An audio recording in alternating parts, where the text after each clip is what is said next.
18 जनवरी 1927 को बनकर तैयार हुई पुरानी संसद भवन की 18 सितंबर 2023 को विदाई हो गई है। पिछले 96 सालों से पुरानी संसद ने सत्ता पक्ष और विपक्ष के बीच जोरदार बहस और हंगामा देखा है। यह भवन पंडित नेहरू, सरदार पटेल, भीमराव अंबेडकर से लेकर अटल बिहारी वाजपेयी तक के भाषणों का गवाह रहा है। इस भवन ने आर्टिकल 370, जीएसटी जैसे कई बड़े कानूनों में बदलाव किए गए हैं। इस भवन ने साल 2001 में आतंकी अटैक भी देखा था। इस भवन से देश का एक भावनात्मक जुड़ाव रहा है। लेकिन इस भवन में आज यानी 18 सितंबर को आखिरी संसद कार्यवाही खत्म होनी है। तो आइए जानते हैं इस रिपोर्ट में ऐसा क्या हुआ है कि संसद भवन को बदलने की जरूरत पड़ी। इस पुराने संसद भवन का क्या होगा, आखिर नए और पुराने संसद भवन में क्या अंतर है, नए भवन में क्या क्या खास है, पुरानी संसद भवन का क्या होगा। नए संसद भवन में सदन की कार्यवाही शुरू होने के बाद अब पुराने संसद भवन को स्थायी संग्रहालय के रूप में स्थानांतरित कर दिया जाएगा। इस पुरानी बिल्डिंग का निर्माण अंग्रेजों ने किया था, लेकिन समय के साथ इस भवन में कई खामियां आ गई थी, जिसकी वजह से इसे बदलना पड़ रहा है। मार्च 2021 में हाउसिंग और अर्बन अफेयर्स के मंत्री हरदीप सिंह पुरी ने राज्यसभा में कहा था कि एक बार नया संसद भवन तैयार हो जाने के बाद पुरानी बिल्डिंग को रिपेयर कर इसे वैकल्पिक इस्तेमाल के लिए रखा जाएगा। सरकार ने कहा कि पुराने संसद भवन को संरक्षित कर रखा जाएगा और यह देश की पुरातात्विक संपत्ति होगी। कितने लागत से बनकर तैयार हुआ था पुराना संसद?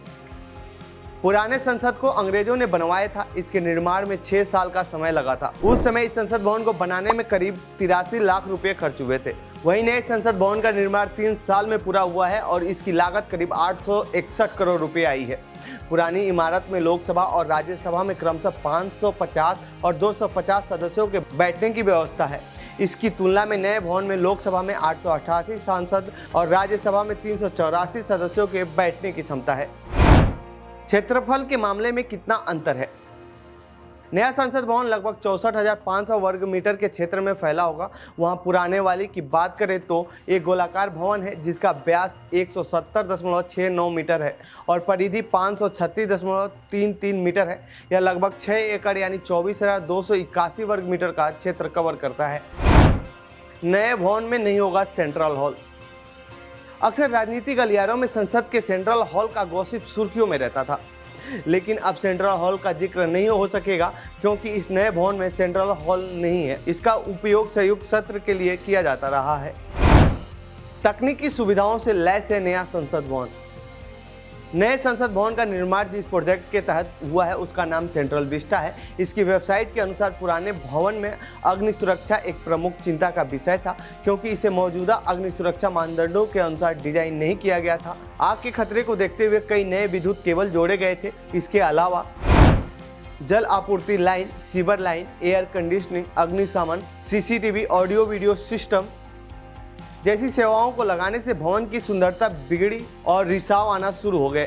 इस बीच नई इमारत में अत्याधुनिक तकनीकी है जिसमें मतदान में आसानी के लिए बायोमेट्रिक्स, डिजिटल भाषा व्याख्या या अनुवाद प्रणाली और माइक्रोफोन शामिल हैं। हॉल के अंदरूनी हिस्सों को आभासी ध्वनि सिमुलेशन फिट किया जाएगा ताकि गूंज को सीमित किया जा सके। इसके डिजाइन में क्या अंतर है? पुराने संसद भवन एक औपनिवेशिक युग यानी अंग्रेजों के समय की इमारत है और इसे ब्रिटिश वास्तुकार सर एडविन लुटियंस और हर्बर्ट वेकर द्वारा डिजाइन किया गया था। वहीं नए संसद भवन को अहमदाबाद स्थित HCP डिजाइन और वास्तुकार बिमल पटेल के नेतृत्व में डिजाइन की गई है। नए संसद भवन में होगा संविधान हॉल। पुराने संसद भवन में संविधान हॉल मौजूद नहीं था, वहीं नए संसद भवन में यह मौजूद है। इसका प्रमुख आकर्षण है कॉन्स्टिट्यूशन हॉल के शीर्ष पर एक अशोक स्तंभ है जो भारतीय विरासत के एक महत्वपूर्ण प्रतीक का प्रतीक है। संविधान की एक प्रति इस हॉल के भीतर सुरक्षित रखी जाएगी। इसकी भव्यता को बढ़ाने के लिए महात्मा गांधी, जवाहरलाल नेहरू, सुभाष चंद्र बोस और भारत के पूर्व प्रधानमंत्रियों जैसे महान व्यक्तियों की बड़ी तस्वीरें नए संसद भवन के हॉल की शोभा बढ़ाएंगी। तो ये थी नए संसद भवन और पुरानी संसद भवन से जुड़ी हमारी रिपोर्ट। आपको कैसी लगी ये रिपोर्ट कमेंट बॉक्स में बताएं। साथ ही इस पूरे मामले पर आप क्या कहना चाहते हैं कमेंट बॉक्स में लिखें। बाकी देश दुनिया की खबरों के लिए बने रहिए जनसत्ता के साथ। धन्यवाद।